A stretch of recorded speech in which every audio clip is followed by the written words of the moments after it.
I've never seen jokes take such an unfair pounding as they took last night. How many of you saw the debate last night?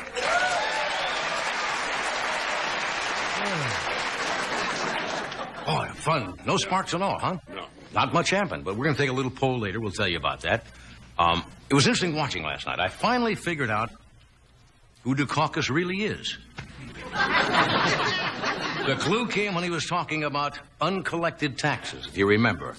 And he said there's billions and billions out there. He's Carl Sagan. You see? They look alike.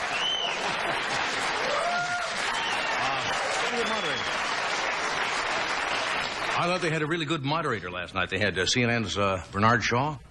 He's good. He kept the... Did you see him turn on the crowd? Yeah. Told him to shut up or he was going to empty the auditorium or something. And did you hear Shaw's first question? He sounded like Carl Malden doing an American Express commercial. Your wife is murdered. Her traveler's checks are stolen. What will you do? What will you do? Amazing.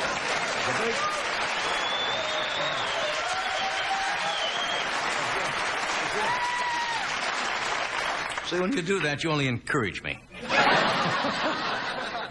Now, for those of you who don't know, the debate was held in the gymnasium over at UCLA, right? Pauley Pavilion.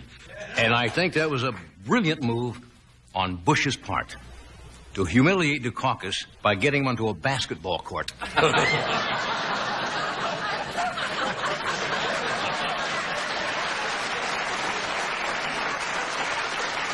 When George Bush said last night there'll be no more debates, that's going to get him more votes than anything. Yeah. Now, I don't know about you. I thought some of the questions were a little trivial. You know, for a presidential debate. When they say, Governor Dukakis, what was the name of Deputy Barney Fife's girlfriend on the old Andy Griffith show? You didn't hear that one. They asked that. Another incisive question last night. They asked, who are your heroes? Remember that? And Dukakis, he said, well, heroes. Came up with Jonas Salk and many of our school teachers. Now, I may be wrong. Wasn't that the same answer given by Miss Arkansas in the Miss America pageant? Well, something.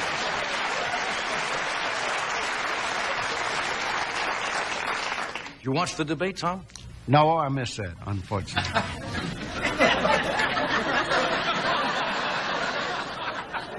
Well, it's very important, I mean. Who was it? It was Bush and Dukakis debating last night. I saw the first one. You mean Lincoln Douglas or... what was I talking about? Now, George Bush keeps talking about his presidency will have 1,000 points of light. Now, who do you think is going to pick up the electric tab for that?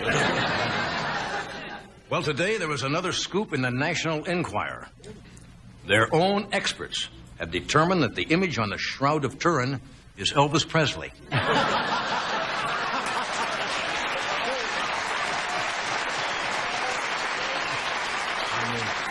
You like that blend? And in a related item, Elvis today claimed he spotted Jesse Jackson.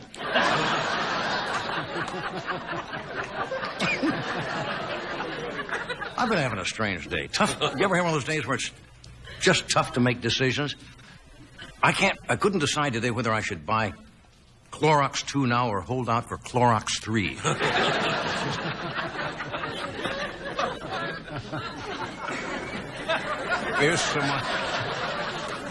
Here's some television news. Did you know that Mary Tyler Moore and Dick Van Dyke are back on the air with new shows? Now, Mary Tyler Moore has an interesting new title for a show. It's called The New Mary Tyler Moore Show. Not that one, this one. I don't know. Boy, that went nowhere. Exciting show tonight, ladies and gentlemen. Later on, I don't think you announced this, new airline owner Donald Trump will be out here and tell us today Eastern Airlines, tomorrow the space shuttle. I don't want to see that. Anyway, where's Duncan? Thank you for coming. We got a good show. Where's Doc tonight? He's in Pittsburgh. What's he doing there? He's working with the symphony. Oh, Pittsburgh Symphony. Pittsburgh Symphony, yes. Well, you do that too, don't you? Don't you go out and work with symphony orchestras? Well, I get Pottstown.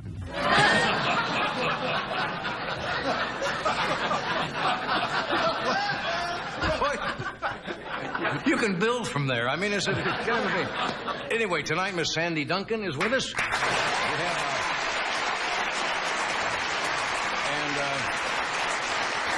very funny young man who's been with us on the show before. Comedian Steve Mittleman is here.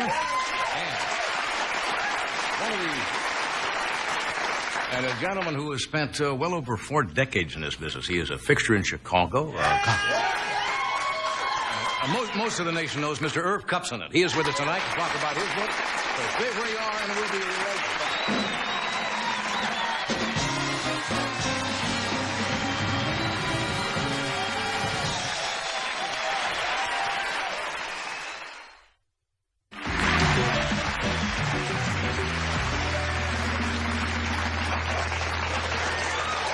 Commissary coffee.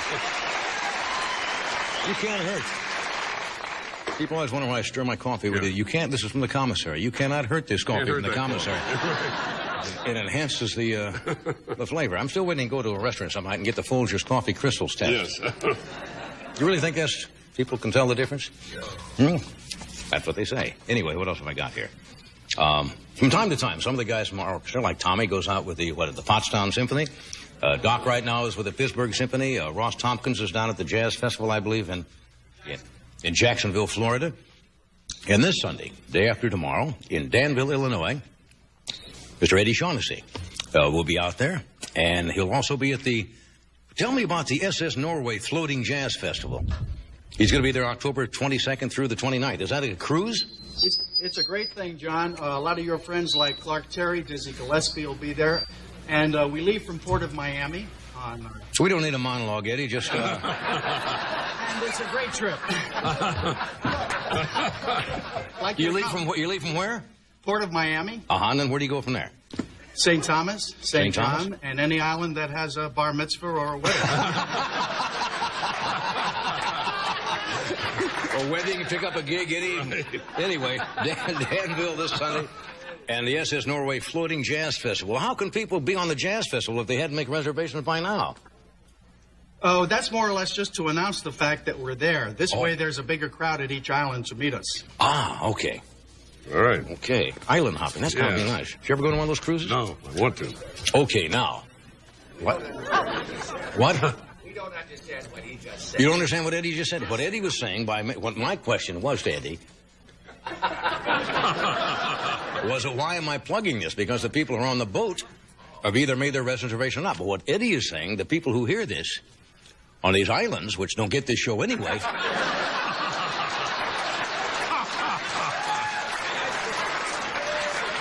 You can't see some guy saying, hey, man, they're coming on the SS Norway. They don't know, hey, man. Did you hear Mr. Carson? He said they're coming. Get ready for the boat. So how can they hear? We don't show on those islands. We don't show in St. Thomas, Sure do we do. What? Yeah. So do they get us via satellite? Those who have satellite.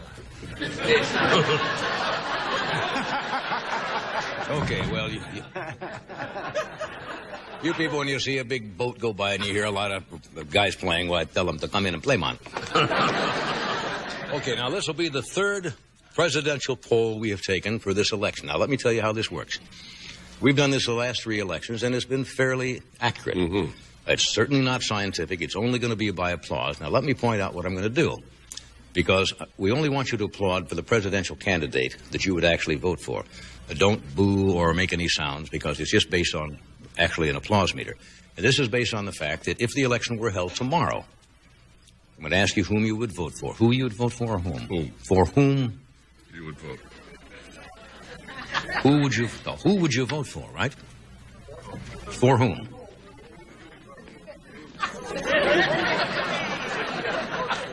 Let me put it this way. The person tomorrow, Which candidate? which candidate will you vote for? Yeah. if the election were held tomorrow. Now, I think last time I did Mr. Bush's name first, so I'll do Mr. Dukakis. Just applaud for that person you would vote for. Those who are not going to vote for it, don't applaud at all. All right? First one, how many tomorrow would vote for President of the United States, Michael Dukakis? No shout. Okay. Don't shout or anything like that. Now, how many would vote for George Bush?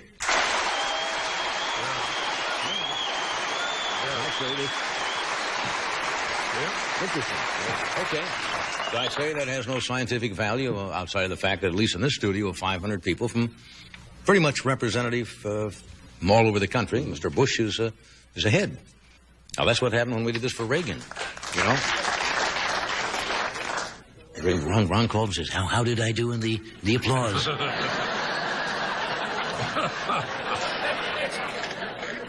How many of you are visiting California on vacation?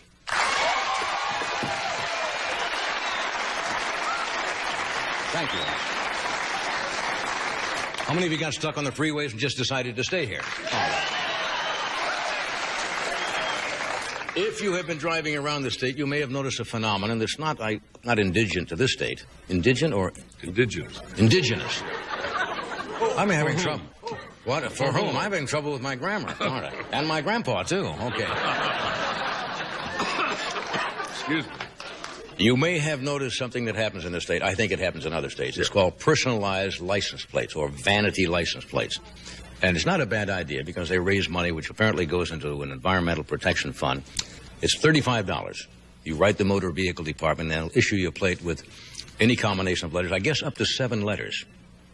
And you pay $35 for it. And some people, like to personalize it, and some people have tried to get away with some very strange things on license plates. But I apparently found out what happened. I sent in for Mafia once. Right.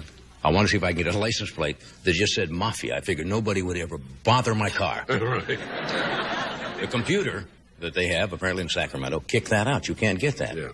But occasionally you'll drive around and you'll see one in a foreign language that apparently sneaks by the computer. Yeah. And boom, there it is, like married or something. Right, yeah. One car owner in 60 in California has a personalized license plate. We've got a copy of some of the actual plates, and let's see if you can tell or guess whose these are. These are not jokes. Who do you think this license plate belongs to? A-Team. That belongs to Mr. T. All right. This one? Willie Mays. Ernest Borgnine.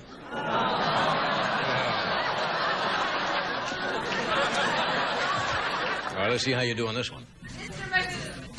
No, it's not Mr. Magoo. No. Leslie Uggams. Yeah, it's spelled backwards.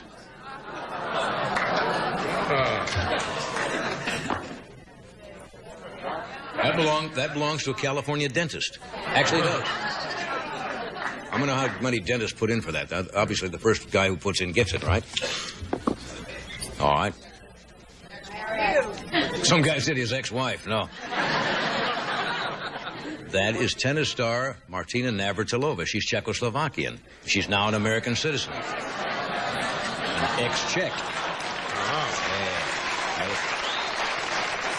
Boy, is this audience sharp? Yeah.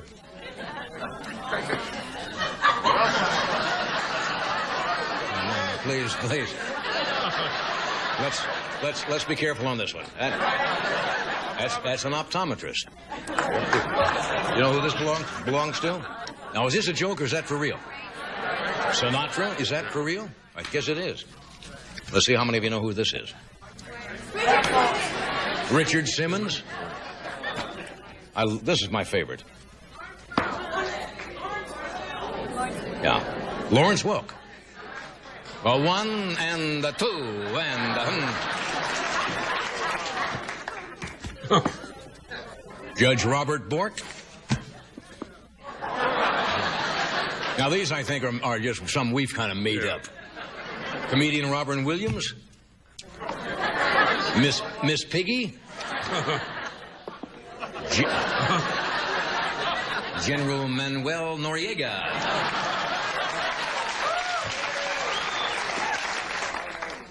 Walda. Greg Louganis. The editors of the National Enquirer.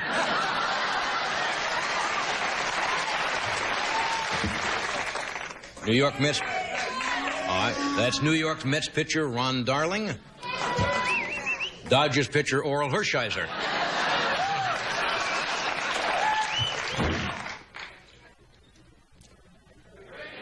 Freddy Krueger, somebody said. This is the producer of the television series 30-something. We have here rhythm. Gotta have rhythm in these. Dom DeLuise.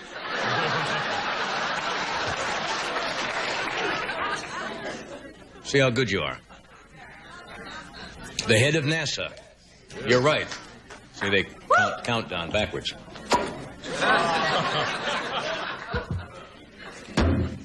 Nobody's going to get boxer Jerry Cooney. Or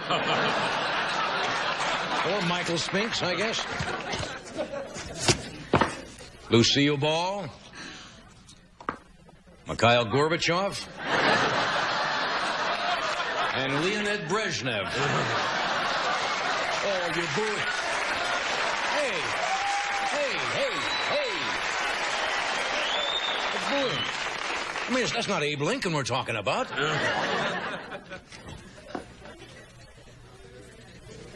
Thursday, Bill Cosby. Thursday at 8. Bill Cosby in Central Time. Rhythm. Yoko Ono. Surgeon General C. Everett Koop. Geraldo Rivera.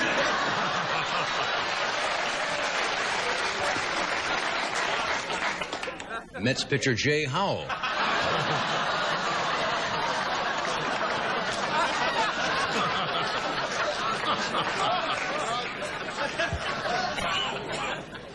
Circus owner P.T. Barnum.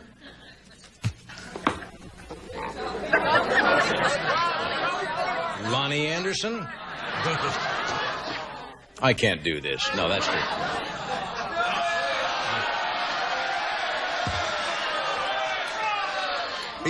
He's a friend of mine. I can't do that. Whoopi Goldberg. Gary Hart. Australia's Paul Hogan. Reverend Al Sharpton. Mel Tillis.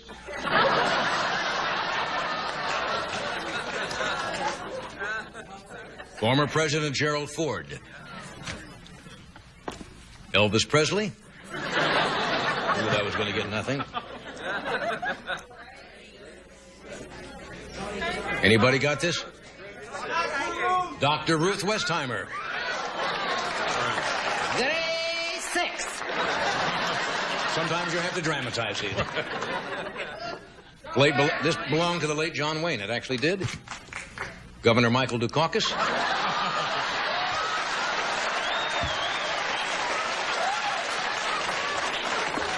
Olympic gold medal winner Matt Biondi.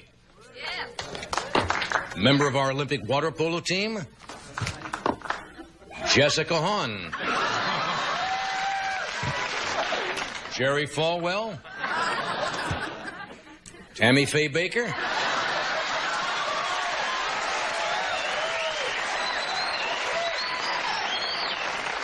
Can you see this one? Ben Johnson.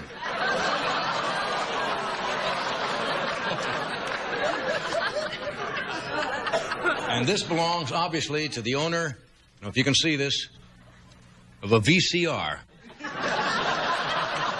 Forever blinking 12 o'clock midnight. Big finish. Big electrical finish. Finish with a Tammy Faye and get out. Finish with...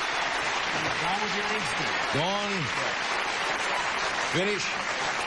Finish with Tammy Faye and get out. Oh, had to do a big prop, electrical thing. You never learn, do you? No. We'll be back with Miss Sandy Duncan right after this.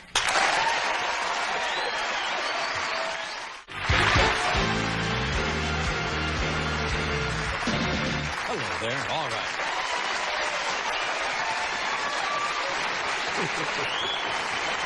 My first guest, you all know, she stars on The Hogan Family, which airs here on NBC on Monday nights at 8:30. Would you welcome Miss Sandy Duncan?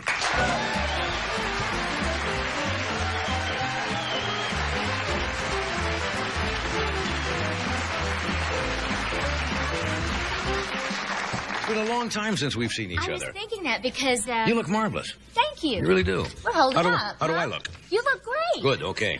We met... Sometimes you have to beg. You No. I was going to tell you that you look good. Oh. I was, because Really? we met... Well, first I was talking backstage Yeah. to Bob Dolce Mm-hmm. and carrying on I'm not a rocket scientist, but having sort of a quasi-intelligent conversation. And it was like an out-of-body experience because I've been in New York for 9 years, and when I've been Yeah. doing your show, it's been co-host. Ah. And when I first met you, I was about 24. Mm-hmm. About that. So I'm 42 now. Okay? So... It doesn't bother you admitting you're... Now, most women wouldn't do that. Well, I'd rather say, You don't know... look 42. See, I'd rather that than I'm 26 and people go, oh. Yeah, she looks, sure. you know. But You're as I good-looking came 24. around and I was walking, I thought every step I'm taking here, I'm like regressing, like 1 or 2 years. So by the time my bottom actually hit the seat, I'm sort of like looking at myself going, your mentality's around 15 years old or something. Because it's like seeing your teacher at a grocery store. Or, you know, like seeing you, when I met you, were a big deal. Yeah. Do you see how I'm talking? I don't talk like this. See, what am I trying to say? Ain't I no big deal no more? No, I mean, no. I mean, I'm regressing now or what? No. But since I have, well, look. Yeah. I'm not the only person that does this. Mm-hmm. I see friends of mine that come on this show and act like they have no mind also. You know, and I think it's probably part of its pressure because you are a big deal. And I met you when I was like, 24 and kind of excited. And Aren't you excited anymore? I'm just teasing you, you know that. well, obviously I am, or I'd be in more control. Because I'm twice divorced and a mother of 2, and I should be acting like one. Yes. Well, you know, divorce is a sobering thing. Oh. Yes. Oh, yeah. So I find that probably the main reason people do this is because they feel pressured to be things they're not. Like, interesting. You know? Provocative. Or, yeah. provocative and all those things. So you layer on all that stuff and you try and be things that you're not because basically people are kind of boring. Yeah. I mean, aren't you? Am I what? In your normal day in, day out life. You don't lead a life of anecdotes, do you? No. I'm just a man from the earth. Do you ever think of me? I mean... Give me a piece of bottom land and a few chickens and a picket fence, and that's all I want out of life. Do you get all these suits that you wear, or... What do you mind? Do I mean, get do them? they give them to you? No. You give them back? Give them back after to you who? wear them? I don't give them... no. These are your clothes that you wear every Yeah, night? NBC does not give me my clothes, yeah. Should they? You think they should? No, I Well, just... that's a good thing for the next negotiation. Yeah. I want clothes. Yeah. Because, I mean, you always have something different. You look snappy every night. I just Well, thank think your you very closet much. must be very full. But see, I think of you. Now, do you think of me in the last 8 years? Like, did something cross your mind? Like, wonder if Sandy... No. Yeah, well, they say when you dream, the people in your dream are not always the people. Am I in your dreams? Okay, yeah, well, you have been once. Really? And you were flying. Oh. You're making it up. Well, yes, I am, but I tried. But Sometimes you have to lie when you do this job. It's the only way to get ahead.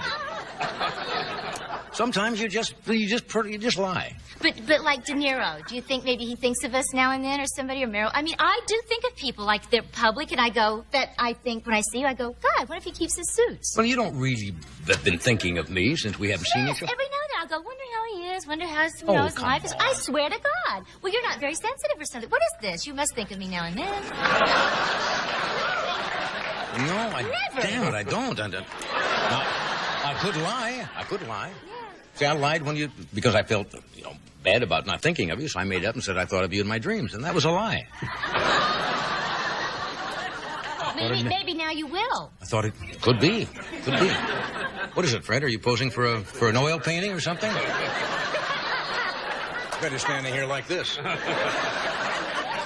guess we have to do a commercial. We're going to come back and we're going to sort this out and find out what's going on here.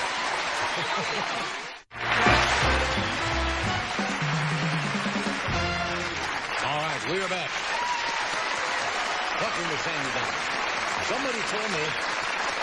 Somebody told me you recently went back home. It's Texas, right? Mm-hmm. To receive an award? An award from your? Is this from your hometown or what? I don't think so. Tyler? No. Not Tyler, Texas. The award was in Dallas. It was Yeah. a communications award, and I was the first woman to receive it. It was I didn't expect to be as touched as I don't know if have you ever been brought? I'm sure you have. Honored by your hometown. Yeah. Yeah. It's a lot of friends. Matter of fact, I'm going to be in my hometown, believe it or not, on Sunday. Oh, you're having it? No, I'm just going back to my hometown in Norfolk, Nebraska. Just to visit. Sunday. Yeah.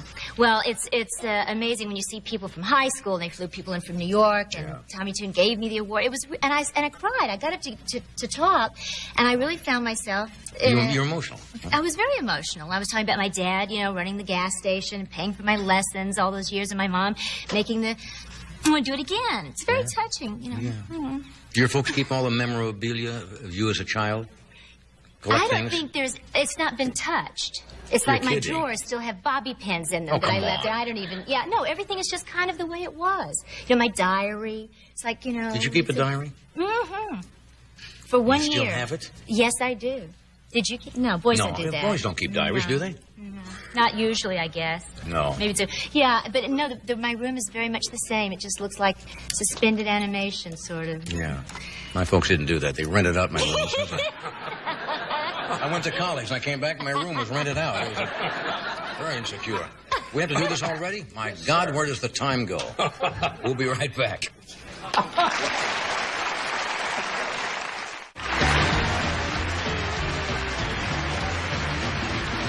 Okay, this young man has been with us before. He is Steve is a very funny young actor, comedian, and he's been on the show before. He'll be appearing at the Improvisation in Chicago, the 19th of December through the 24th. And at Club 1407 in New York City, the 1st of December through the 3rd. Would you welcome, please, Steve Mittleman. Steve?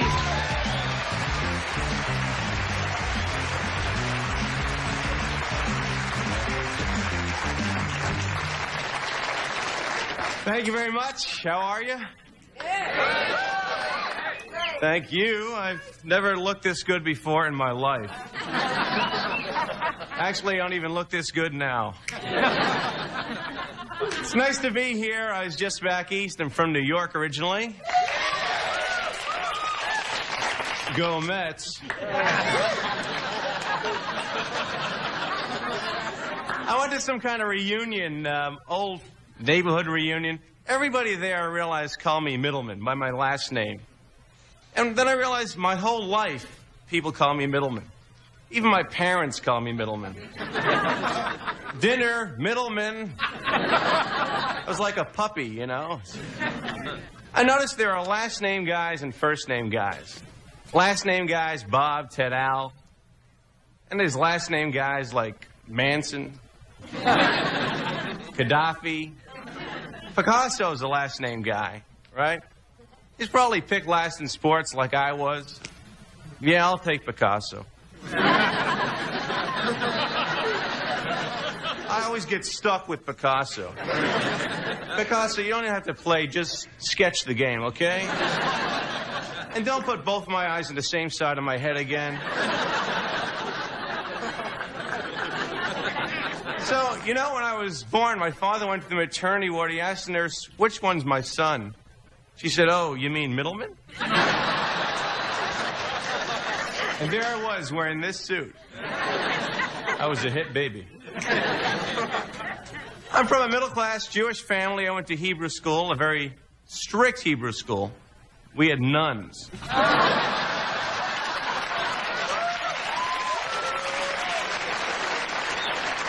Our Lady of the Finkelsteins. For confession, we'd say 5 Hail Sylvias.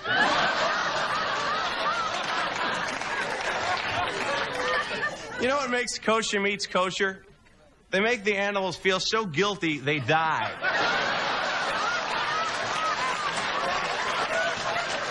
Cows go, shoot me already. Like most Jewish men, my main goal is to be mistaken for Italian. Sinatra and I are like this. We're mistaken all the time. People come over to Frank and say, Mittleman?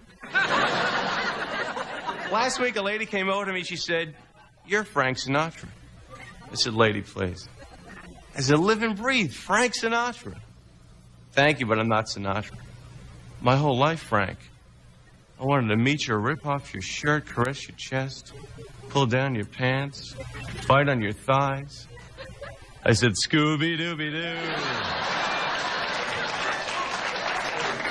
She said, Mittleman?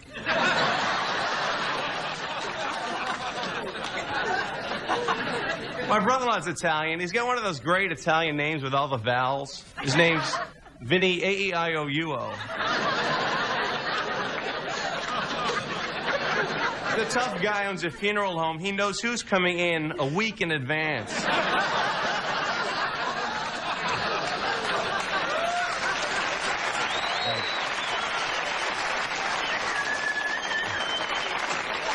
I told him I was going to be on the show. He said, break a leg in 3 places. He's a macho guy. He did one of those macho things. He shaved his head. Looked great. I did it. I looked like a giant thumb. Cars would stop. They thought I was hitching. I went cross country. I didn't even want to go.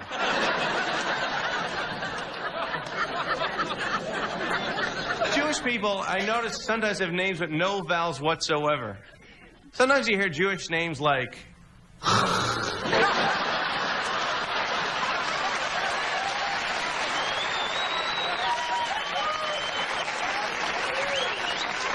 My mother goes, you know the hookers? No, Mom, we never met. Mrs. Hook used to babysit you. Nah, huh? Oh, don't you know, they used to live next door to the Hook family.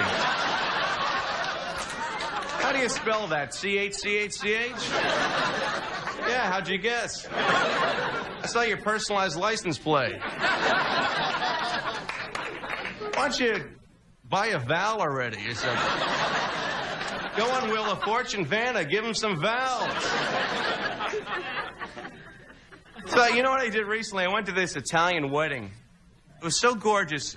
I was so moved by the artwork and the stained glass windows, I went into confession. And I said, forgive me, Father, for I have sinned. Actually, I haven't been to confession in 30 years. In fact, to tell you the truth, I'm Jewish. He said, Mittleman?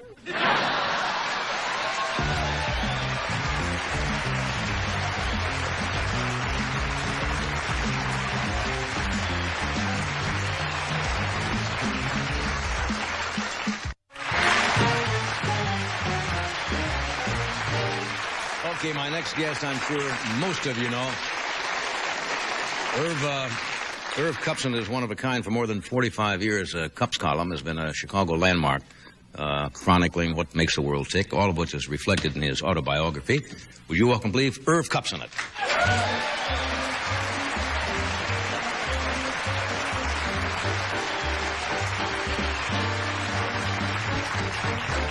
Good to see you, Irv. So nice to see you. Mittleman? Mittleman. How are things back in that great city? Very Chicago? exciting. Chicago's always an exciting town.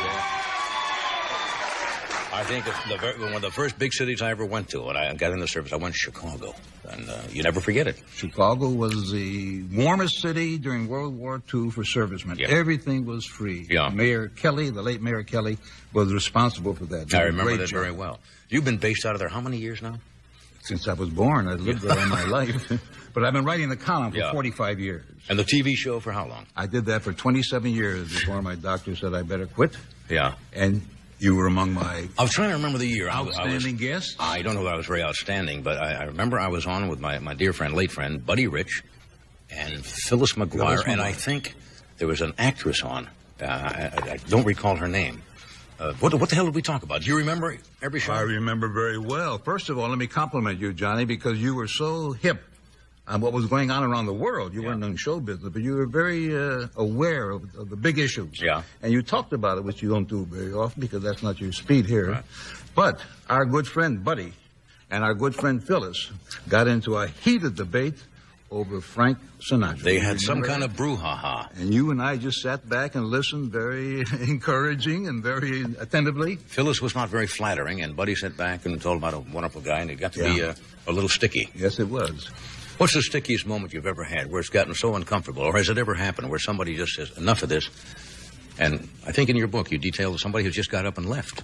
Oh, yeah, we've had a few people. Abby Hoffman was the last one to get up and leave, and we had a few authors who didn't like... I had an author on with a fellow who had written the review of the book. Right. And the review was very negative. And when the author came on and saw this fellow, he said, not for me, he left. One of the stickiest moments was having Imogene Coco on the show. In those days, the show ran about 3 hours, and Imogene sat there for 3 hours and never opened her mouth. Is this when the show of shows was on? Yeah. She says, I'd like to listen, I don't like to talk. So she just sat there and listened to the conversation. Have you ever had guests like that? Yeah, you try to couch a question so you can't get a yes or no answer. I noticed the sports guys during the when they were talking to ball players. I guess you really felt like you were going to be behind and you wouldn't pull out the game. And the guy says, yeah. What else he can, rather than saying, tell us how you feel. So she just sat there and... Sat there for all 3 hours and just listened and didn't say a word. That's a little exasperating, John, as you know. You've had a lot of political people on your show. We used to have more than we do now because I find political people not really...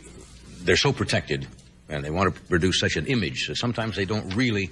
You don't get to the core of the person. One exception, at least one, the late Hubert Humphrey. We had Hubert him on was the spirit of jovial politics. He talked all the time. One time I had him on the show, and he was brilliant, but he was very, very long. Came to the end of the close, and I said, Hubert, I have time for one more question, but I don't have time for one more answer. I remember he was a guest a couple of times on this show, and you'd just say, how do you feel? And then you just said way back... to go.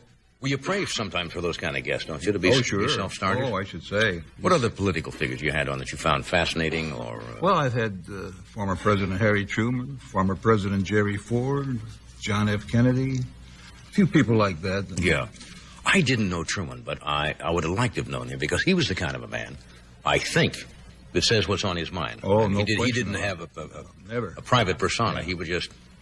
He was a very, very dear friend, and before he left the White House, he called me and he says, Cup, I want you to bring your family down to the White House, and I'm going to give you a personal tour. So on a few days before Christmas, before he was about to leave the White House, Essie and I and our son Jerry and our daughter Cookie came to the White House, and he gave us a personal tour. And then Margaret joined, and she joined the tour. Right. I remember one incident when we came to the picture of President Jackson. Margaret said, that's the president's favorite president. Mr. Truman loved President Jackson. But she says, I don't, because look at his nose. He has a Truman nose, and I can't stand the Truman nose. Her own nose she was referring to. That's funny. I couldn't stand a large nose myself. Have you ever had anybody come on who has really been bombed, drunk? We've had a number on the show, and I won't mention any names, but you ever had anybody who comes on and you know that is really out of it, and they're trying to pretend they're not? Yeah. We had a great actor. We used to serve liquor on the show in those days. And we had a great actor who was way to the right, and he hated the communists as nobody else did. And we had a Russian diplomat on the show. Not an ordinary communist, but a Russian diplomat. Good booking. Every time the Russian diplomat made a comment of any kind, this actor would take another drink. Mm-hmm. Finally, he was so loaded and so abusive to the guests that I said, you'll have to leave the show. We can't take this kind of conversation. So he got up and walked off. That was the most abusive I think we've had. I guess I can mention one incident because it was kind of funny. When we first came to California, we made the mistake. We thought, wouldn't it be nice to have a little hospitality bar backstage? That lasted one night. And we had some champagne, and I can still remember the cell. Zsa Zsa Gabor was on the show, and we were on an hour and a half at that time. And Marlon Brando was the last guest. Well, Marlon came around and the lights hit him, and he just stood there. He said, man, it's really bright here, isn't it? And he came over and sat down, and it was hysterically funny. And he turned and he started to attack Zsa Zsa, and it was a great show. But most people... Who wouldn't like to attack Java? Who wouldn't? Yeah. You've covered... How did Ed McMahon survive that period? Oh, Ed is... Ed never drinks before the show. During, but not before the show. No. You've covered most of the Academy Awards, I guess, since they started. Since 1945, I've been covering the Academy Awards. I think I've covered more than any outside newspaper man. Any memorable moments? Or? I think the most exciting one, Johnny, was way back when Judy Garland was named for Star is Born, and the great Grace Kelly was named for Country Girl. That's one she did. That divided all Hollywood because Grace had the following of the Bing Crosby, Bob Hope segment. And Judy, of course, had Frank and all the Rat Pack gang on her side. And all Hollywood was divided, and it really was a bitter contest. Of course, Grace won, but I think Judy was the real winner because she had a baby about the same time as the awards were going on. Yeah. Are you continuing a column? Are you getting to the point where you're still active in it? I'm still active, 6 columns a week. One of the few guys writing 6 a week. Crazy enough to do that. What do you do when you get up in the morning and you can't think of anything to put on the paper? Now, that has to happen sometimes where you just can't grind it out. Johnny, you gather so much